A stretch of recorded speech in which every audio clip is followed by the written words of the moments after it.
Un saludo a nuestro principal ingeniero Clemente Vázquez, que está por acá arribando a Farra. No puede ser, Pati, que Quito, el Ecuador, esté convertida en un caos. En este instante la nación está convertida en un caos. Lo de Quito ayer yo veía a los colegas de Teleamazonas como usaban hasta mascarillas, arriesgando su propia vida para poder cumplir la noble labor de comunicar lo que acontece en la ciudad. ¿Te imaginas que en parques que son naturaleza viva, como la Carolina, el aire esté tan congestionado, tan complicado, en parques como el Parque Metropolitano, que es un lugar espectacular? Yo tengo realmente los mejores recuerdos con mis hijos en ese parque ahí, esté convertido en llamas. O sea, realmente me parece imperdonable, imperdonable. El presidente ha hecho bien en Mira, el presidente ha hecho bien en interrumpir y afrontar esto. Dígame, antes de empezar con la entrevista que ya lo tenemos ahí. Sí, solo un segundo. La famosa carita de Dios, como se conoció siempre a Quito, se convirtió ayer y en otros días por estos incendios forestales en la antesala del infierno. Esto no puede quedar como un hecho aislado. Aquí tiene que investigarse y sancionar a los responsables, porque como lo dijo el doctor Turquerides, estos incendios forestales son provocados. Aquí tras estos incendios está la mano del hombre y hay que descubrir quiénes son y quiénes están tras los mismos. Ya hay los primeros indicios, porque ya hay personas que han denunciado, que han visto, me parece que es en Guápulo, no sé si en Guápulo o en Bellavista, que han visto como una persona incendiaba y luego huía. Esto prácticamente en simultáneo. No hay ningún pirómano que se ponga de acuerdo con otro pirómano, que hagan el club de pirómanos y digan, a ver, a partir de las 3 incendiamos todos al mismo tiempo. No, señores, eso es planificación terrorista de gente que quiere ver el país hundido para hacer luego El Salvador. Pero bien, las 6:51 minutos, 6:50 estaba nuestro invitado, que ya lo tenemos aquí. Le pedimos mil disculpas, realmente es que por esta situación nos hemos no entusiasmado, porque no podemos decir que, sino indignado, y la indignación nos lleva a, obviamente, enfrascarnos en comentar esta situación. Estamos con el señor Francisco Briones Rugel. Él es economista, máster en economía de la Universidad de Manchester, con más de 15 años de trayectoria profesional en la práctica de consultoría empresarial y representación gremial, análisis económico, entre muchas otras facultades. Está aquí con nosotros Kabir. Te voy a dar la primera pregunta, compañero, por tu tiempo. Kabir nos acompaña hasta las 7, le cuento, economista, justamente para analizar un poco las consecuencias económicas de esto que estamos viviendo. Mira, nosotros hoy día hemos tenido que hacer maromas para salir al aire, y así le toca a todas las empresas de toda índole, ¿no? Entonces, consecuencias económicas hay. Por lo tanto, es justamente parte de lo que hoy día analizaremos. Kabir, la palabra para que le dé la bienvenida y el inicio al economista Francisco Briones. Gracias, directora. Bienvenido a CRE Satelital, economista Francisco Briones. Nuestra primera inquietud. Una vez que se ha cerrado por parte del Banco Central el segundo trimestre económico, las expectativas de crecimiento antes del mismo eran de por lo menos 1 punto. Una vez que se cierra este trimestre, resulta que no llegamos a crecer ni siquiera un 1%, sino...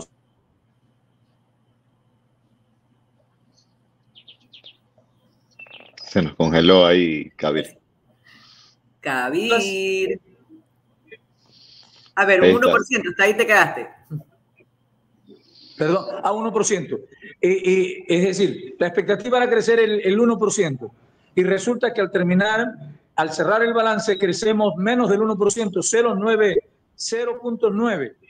¿Esto qué quiere decir? ¿Que las cosas no las estamos haciendo bien como gobierno o qué circunstancia pudo haber ocurrido? Gracias por su presencia. Gracias, Kabir. Buenos días a todos. Buenos días también, Patricia, también bienvenido a toda la radio escucha aquí de Radio CRE. Mira, la economía, como sabemos y como se siente en las calles, está un poco desacelerada, está un poco enfriada, así como estas mañanas frías que a veces hay por aquí en Guayaquil. Asimismo, se siente en la economía, se siente esa desaceleración.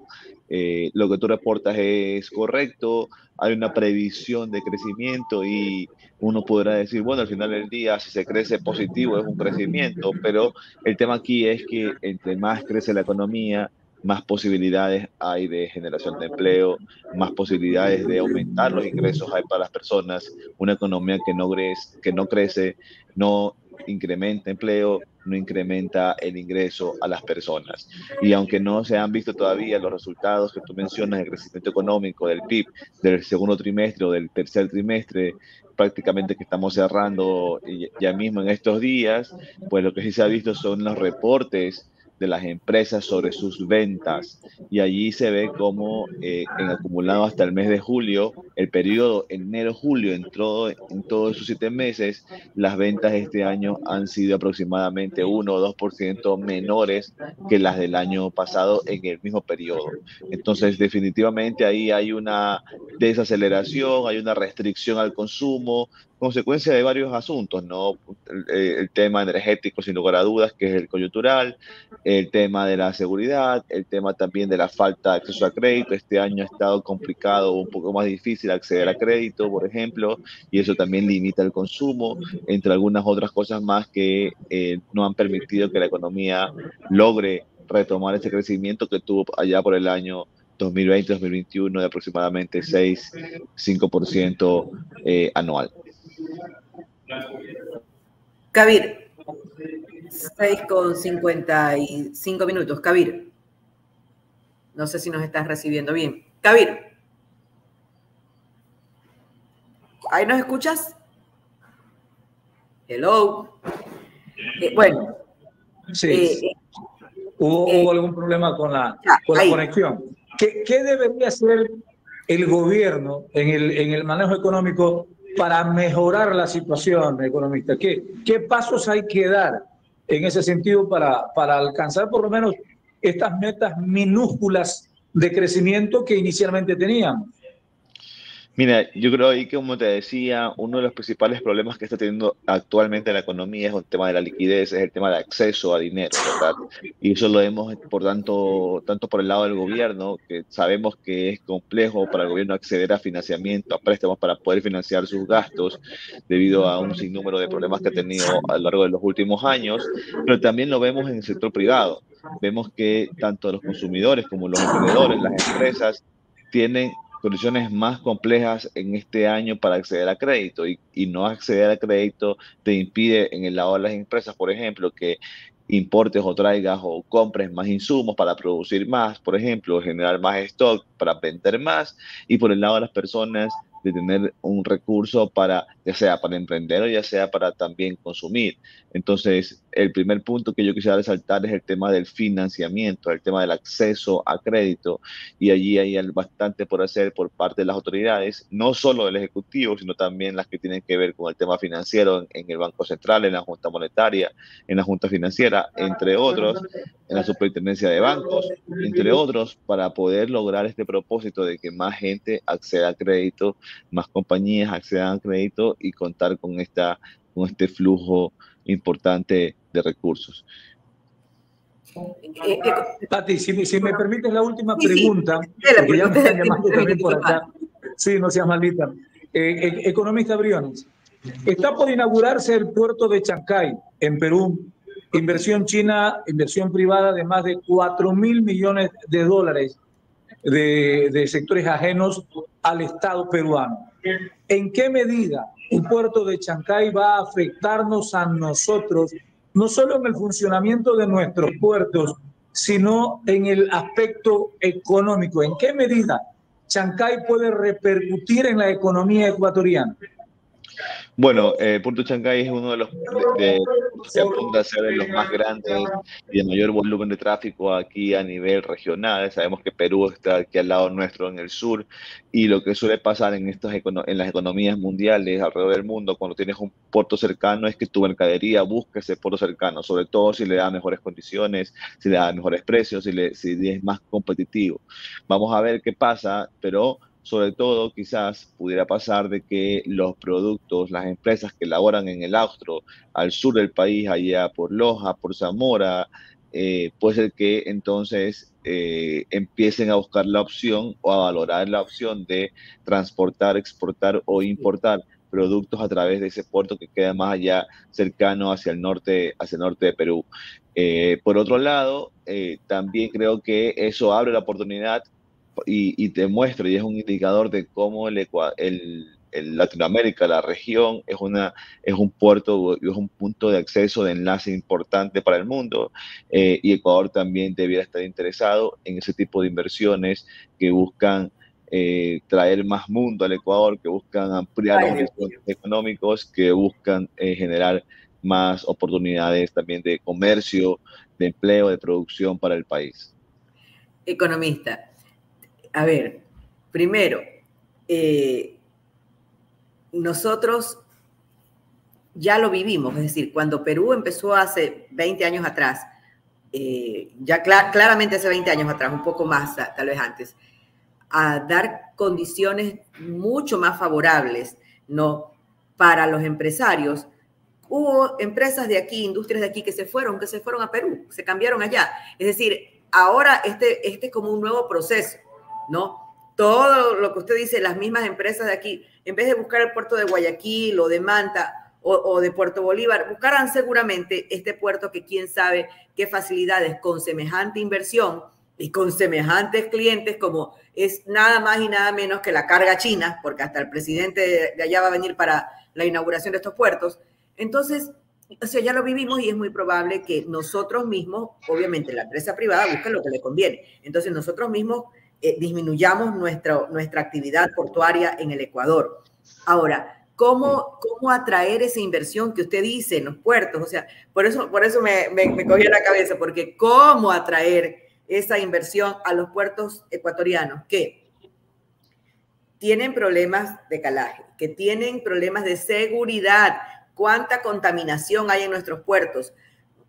Más allá de que eso podría ocurrir también obviamente en los de Perú y Colombia, que compartimos los mismos problemas, no, pero en el Ecuador hay hasta dueños pues de los puertos, o sea, nadie sospechoso entre comillas, dígase policía, periodistas de investigación, etcétera, puede acercarse al puerto aquí en el sur de Guayaquil. O sea, nadie que no esté de acuerdo a un sistema de corrupción. Entonces, ¿cómo vamos a competir, más allá de las condiciones físicas, con este tipo de situaciones? ¿Cómo vamos a atraer la inversión extranjera para nuestros puertos? Sí, uno de los grandes temas que tiene que el Ecuador tener discusiones es sobre los temas que generan grandes inversiones, sobre los temas que generan oportunidades para los ecuatorianos y cómo nos liberamos de esas cadenas que nos detienen para desarrollarnos. Tú has citado uno de los casos en el Uno cual de los. se suelen estar ciertos sectores cooptados por ciertos grupos. Se pudiera decir también lo mismo, algo similar en el tema de las empresas públicas, por ejemplo, y en el tema energético. Estamos viviendo una coyuntura energética, una coyuntura de falta de inversiones en el sector energético, de falta de generación, cuando Ecuador es un país muy atractivo por su hidrología, por su posición, por sus características, es muy atractivo para las inversiones en sectores energéticos, que además son bastante rentables, pero que, por ejemplo, no terminamos atrayendo la inversión porque hay una empresa pública que quiere tener el control de todos los recursos que se gestionan y se tienen de ese sector, por ejemplo. Las empresas, tanto por el lado de la empresa que controla la distribución o la comercialización, como por los que controlan el tema de la generación. Entonces, ahí hay un tema que discutir. En el Ecuador, además, si se dice algo o si se menciona algo sobre inversiones en el sector energético, en el sector eléctrico.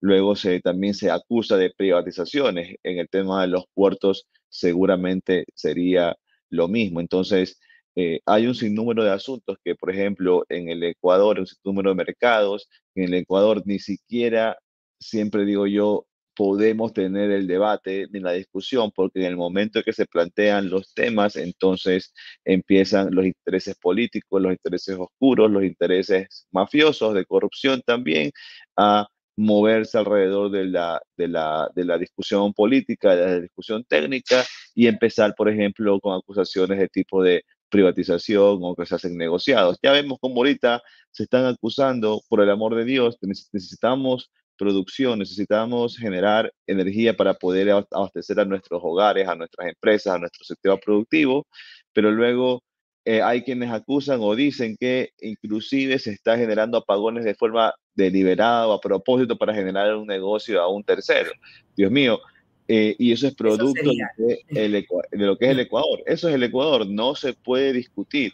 Sin lugar a dudas, hay que ver que las connotaciones sean transparentes, de que los recursos sean utilizados con óptimas condiciones, y siempre probablemente hay el riesgo de corrupción o ese tipo de cosas, pero no puede ser posible de Sí. que ante cualquier momento, ante cualquier circunstancia, y aún en esta emergencia, que lo que más se requiere es la producción energética, ya hay quienes están diciendo de que se ha generado todo este caos de una forma deliberada para poder generar negociados alrededor de la contratación de, por ejemplo, barcazas o generadores de electricidad.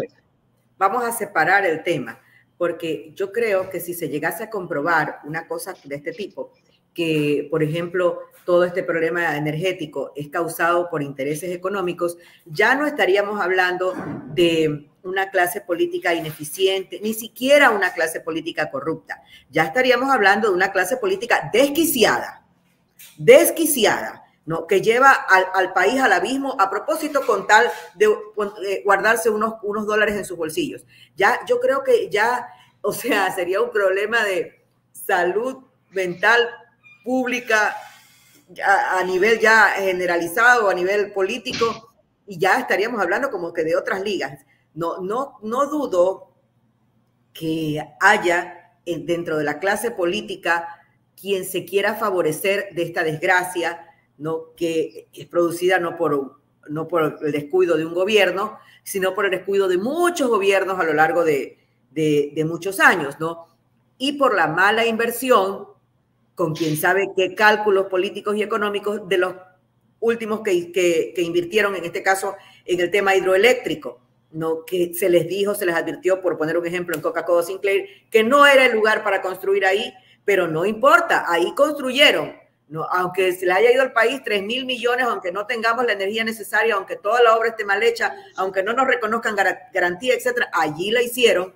Obviamente esto da para pensar mal, pero pensar en que, Dios mío, profeso hemos causado, como ecuatorianos, la clase política, una crisis, ya eso nos llevaría a otro nivel, economista, ya nos llevaría realmente a un desquicio, pues, o sea, es decir, ya aquí, ¿quién va a querer venir a hacer negocio con el Ecuador así? Bueno, dentro de todo, creo que Ecuador es un lugar que, un país bonito, un país que siempre está dispuesto con bastante calor y con bastante alegría a recibir inversiones. Somos receptivos para eso. Me parece lo que falta más bien entonces es el acompañamiento de las normas, el acompañamiento de las decisiones, el acompañamiento de todas las condiciones que son favorables para rematar, digamos, esa inversión, ¿verdad? Sí, La una atracción de esa inversión. planificación. Y eso ahí pasa muchísimo en gran medida por quienes tienen el poder de decidir y de generar las medidas, las leyes, las normas, el sistema de protección jurídica de las inversiones, que en gran parte pasa por la Asamblea Nacional, en otra parte pasa por el Ejecutivo y en otra parte pasa por las autoridades de regulación y control. Entonces, me parece que al final del día lo que es propicio para el Ecuador y lo que es necesario es que superemos como sociedad también, que tenemos una parte sobre esto, superemos ciertas ideas, ideologías diría incluso a veces hasta complejos como sociedad que tenemos de frente o de cara al mundo exterior, ¿no? De cara a los negocios, de cara a las grandes inversiones, de cara a las modalidades de contratación modernas, por ejemplo, el tema de la flexibilidad laboral, de cara a un sinnúmero de asuntos que son indispensables para que las empresas puedan sobrevivir, para que las inversiones sean protegidas y para que se genere no solamente producción y ventas, sino también empleos e ingresos para las familias ecuatorianas. Economista, hemos hablado y siempre en las entrevistas económicas se habla de lo macro, de lo grande, de lo que la policía, la clase política tiene que hacer, los líderes, de los lineamientos, siempre se habla de aquello. Ahora, vamos a cerrar con un tema que tiene que ver con algo más cotidiano, en la parte económica mismo, pero algo más cotidiano, algo más cercano a las personas que nos ven, nos siguen, nos oyen. Economista, ¿qué podría decir usted, qué podría aconsejar usted en este momento? El heladero que está con su celular, si es que todavía tiene parte de su plan, porque todos nos hemos comido el plan con esto de la electricidad, nos está escuchando, el señor que va en el carro y que nos está escuchando, la persona que nos lee o que tiene un pequeño negocio de cualquier cosa, que tiene una tienda, que tiene una panadería, que tiene una sastrería. ¿Cómo afrontar con esta situación? Si hasta las grandes empresas tienen problemas, ¿cómo afrontar? ¿Cómo sostener una crisis de este tamaño para, más allá de que su negocio sobreviva, o sea, poder sobrevivir de ese, aunque sea mínimo ingreso? Porque hay negocios que no han podido hasta este momento hacer nada durante estos días. ¿Cómo afrontar? ¿Cómo sobrevivir? ¿Cómo salir adelante? Mira, es complejo, sin duda alguna, como tú dices, para todo tipo de negocios, para todo tipo de familias, es complejo la coyuntura, por el tema energético, por el tema de la seguridad, por el tema del acceso al financiamiento que hablábamos hace un momento. Y un poco lo que se recomienda siempre en estas coyunturas de dificultad, de estrechez, de escasez, en primer lugar es tomar las mejores decisiones en cuanto a la administración de los recursos, minimizar los gastos, las inversiones que sean necesarias y que no sean requeridas con urgencia para mantener vivo el negocio o para mantener la casa, digamos, en orden, en este caso como tú lo mencionas, y para tratar de ser óptimos en esa utilización de recursos. Luego, otro tema que es importante también que se puede considerar es el asunto de asociarse, de juntarse, de colaborar juntos en negocios, ¿verdad? De ir y buscar oportunidades en conjunto, a veces comprando un producto entre más partes, entre varias personas, puede ser más beneficioso, puede ser más ventajoso, por ejemplo, con más descuento, y tratar de operar en conjunto le da también a uno una mayor capacidad de negociación, de llegada también y de alcance para los negocios, ¿no? Entonces, por ahí van un par de cositas y finalmente insistir en el tema de poder acceder en la medida de lo posible y en la medida adecuada, no tampoco en exceso, al crédito, al financiamiento, que siempre es útil para salir de los baches, para poder financiar ya sea la operación del negocio de una parte, una compra de un inventario, de un producto para revender, de productos para hacer o de insumos para hacer el producto que uno vende, o incluso también las necesidades del hogar, siempre con cuidado, con una debida planificación, con criterio, para evitar también caer luego en problemas mayores financieros como sobreendeudamiento o unas caídas en cuanto a las obligaciones financieras que tiene uno. Economista, yo creo que aparte de analizar esa parte macro, esta parte última que usted nos ha dicho es una parte muy práctica. Mire, de todo esto, por ejemplo, yo he sacado, me titila unirnos. O sea, eso podría ser, se me ocurre en este instante, ¿no? Hasta si hay 2 o 3 negocios juntos, pues funcionar en uno no, para ahorrar gastos en los otros, mañana funcionamos en el del otro, o vemos en cuál de los tres podemos tener mayor facilidad. Correcto. Y compartir los gastos en eso. O sea, realmente yo creo que esa es una clave muy importante que usted acaba de resaltar y que nos ayudaría de pronto no solamente como empresarios, como emprendedores, como negociantes, sino incluso por cuestiones de seguridad, que es otro de los grandes saboteadores de la economía ecuatoriana. Quiero agradecerle, economista Francisco Briones, por estas luces que nos ha dado, por este análisis preocupante, sobre todo en el tema de la macroeconomía, en el tema político. Esto que ha planteado, que viene planteando ya con varios analistas, nuestro compañero Kabir Briones, sobre el puerto de Chancay, en Perú, tal vez no lo dimensionamos aún, pero yo creo que nos va a golpear, ¿no? Como en su momento golpeó la apertura que tuvo Perú para que muchas empresas e industrias se vayan para allá. Que en todo caso tenemos que empezar a ver los ecuatorianos qué alternativas, y en vez de estarnos peleando tanto, cómo mejoramos nuestros puertos y les devolvemos la seguridad acá. Gracias por su tiempo para CRE digital, para CRE satelital, y bueno, que las cosas mejoren en el Ecuador. Dios quiera, en primer lugar, y en segundo lugar, que nuestras mentes se abran para hacerlo. Así será. Gracias, Patricia, también, y gracias a Kabir también. Un saludo. Muy amable. Era el economista Francisco Briones aquí en CR Satelital.